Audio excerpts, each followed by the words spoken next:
Our story today is called The Last Leaf.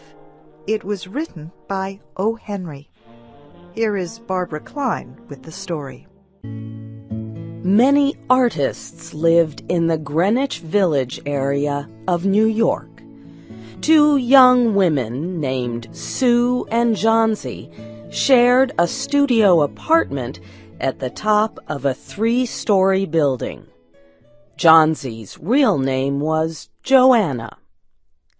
In November, a cold, unseen stranger came to visit the city. This disease, pneumonia, killed many people. Johnsy lay on her bed, hardly moving. She looked through the small window.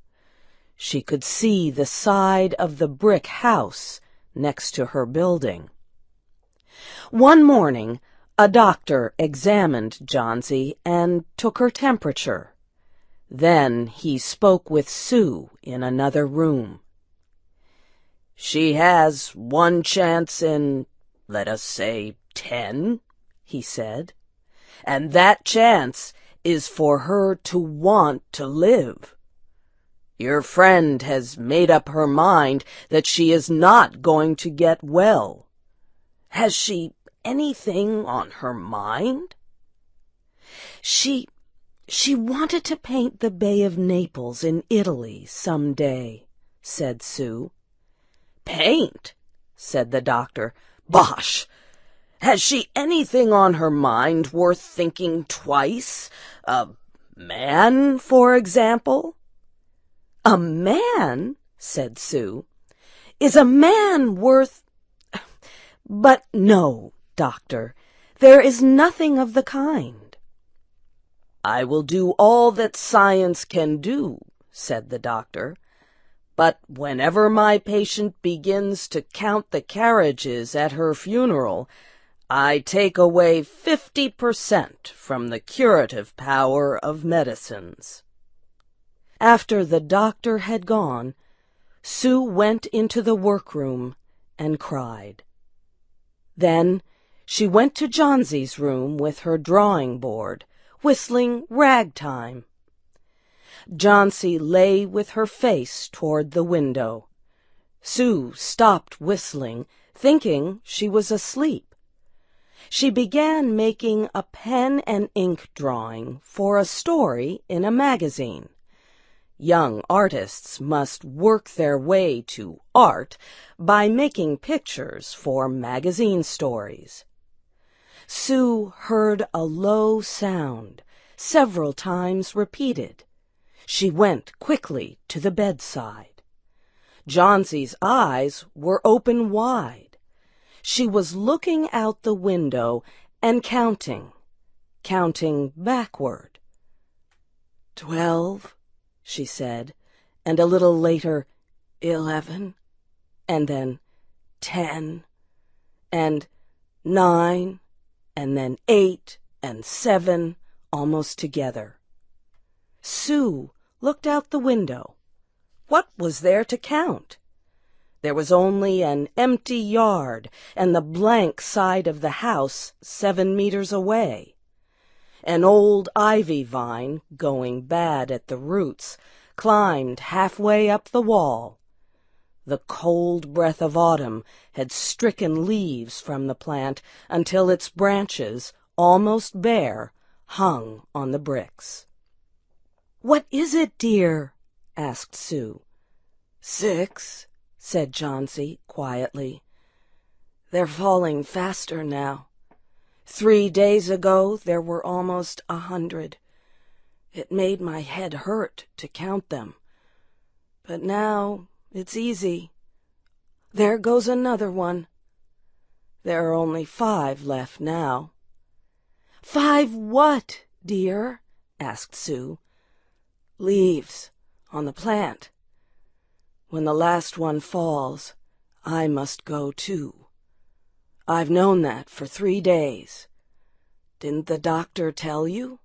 "Oh, I never heard of such a thing," said Sue. "What have old ivy leaves to do with your getting well? And you used to love that vine. Don't be silly. Why, the doctor told me this morning that your chances for getting well real soon were, let's see exactly what he said. He said the chances were 10 to 1. Try to eat some soup now, and let me go back to my drawing so I can sell it to the magazine and buy food and wine for us." "You needn't get any more wine," said Johnsy, keeping her eyes fixed out the window. "There goes another one. No, I don't want any soup. That leaves just 4. I want to see the last one fall before it gets dark. Then I'll go too."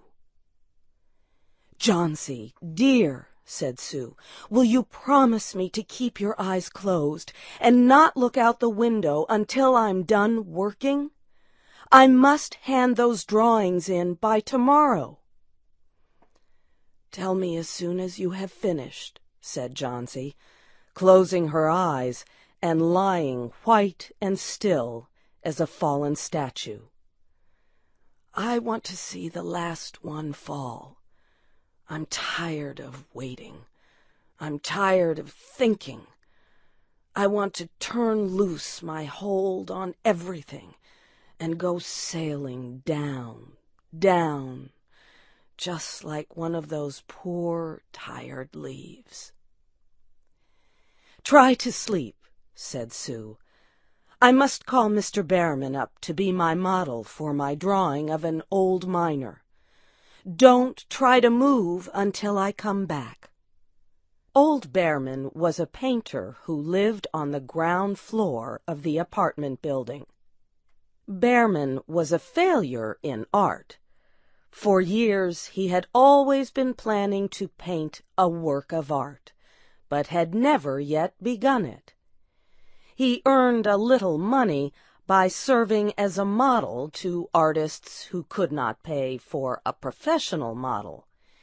He was a fierce little old man who protected the 2 young women in the studio apartment above him. Sue found Behrman in his room. In one area was a blank canvas that had been waiting 25 years for the first line of paint. Sue told him about Johnsy and how she feared that her friend would float away like a leaf. Old Behrman was angered at such an idea. "Are there people in the world with the foolishness to die because leaves drop off a vine? Why do you let that silly business come in her brain?" "She is very sick and weak," said Sue, "and the disease has left her mind full of strange ideas." "This is not any place in which one so good as Miss Johnsy shall lie sick," yelled Behrman. "Some day I will paint a masterpiece, and we shall all go away." Johnsy was sleeping when they went upstairs. Sue pulled the shade down to cover the window. She and Behrman went into the other room. They looked out a window fearfully at the ivy vine. Then they looked at each other without speaking. A cold rain was falling, mixed with snow. Behrman sat and posed as the miner. The next morning, Sue awoke after an hour's sleep. She found Johnsy with wide-open eyes staring at the covered window. "Pull up the shade. I want to see," she ordered quietly. Sue obeyed. After the beating rain and fierce wind that blew through the night, there yet stood against the wall one ivy leaf. It was the last one on the vine. It was still dark green at the center, but its edges were colored with the yellow. It hung bravely from the branch about 7 meters above the ground. "It is the last one," said Jauncey. "I thought it would surely fall during the night. I heard the wind. It will fall today, and I shall die at the same time." "Dear, dear," said Sue, leaning her worn face toward the bed, "think of me if you won't think of yourself. What would I do?" But Jauncey did not answer.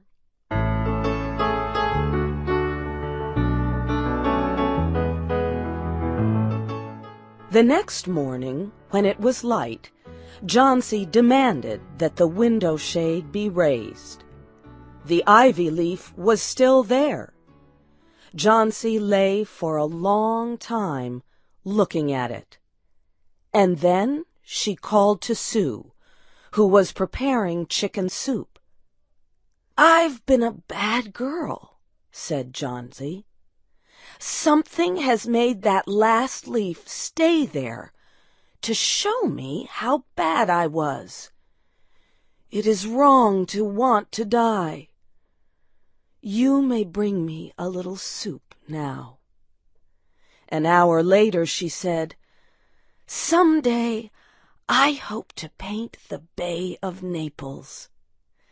Later in the day the doctor came, and Sue talked to him in the hallway. "Even chances," said the doctor. "With good care, you'll win. And now I must see another case I have in your building. Behrman, his name is. Some kind of an artist, I believe. Pneumonia, too. He is an old, weak man, and his case is severe. There's no hope for him, but he goes to the hospital today to ease his pain." The next day the doctor said to Sue, "She's out of danger. You won. Nutrition and care now. That's all." Later that day, Sue came to the bed where Jauncey lay and put one arm around her. "I have something to tell you, White Mouse," she said. "Mr. Behrman died of pneumonia today in the hospital. He was sick only 2 days. They found him the morning of the first day in his room downstairs, helpless with pain. His shoes and clothing were completely wet and icy cold. They could not imagine where he had been on such a terrible night. And then they found a lantern, still lighted, and they found a ladder that had been moved from its place, and art supplies and a painting board with green and yellow colors mixed on it. And look out the window, dear, at the last ivy leaf on the wall.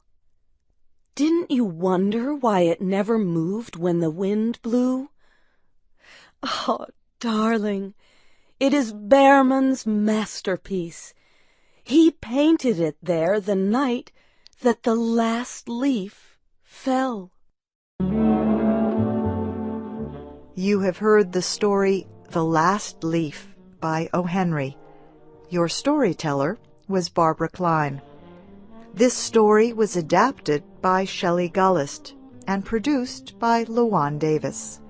I'm Faith Lapidus.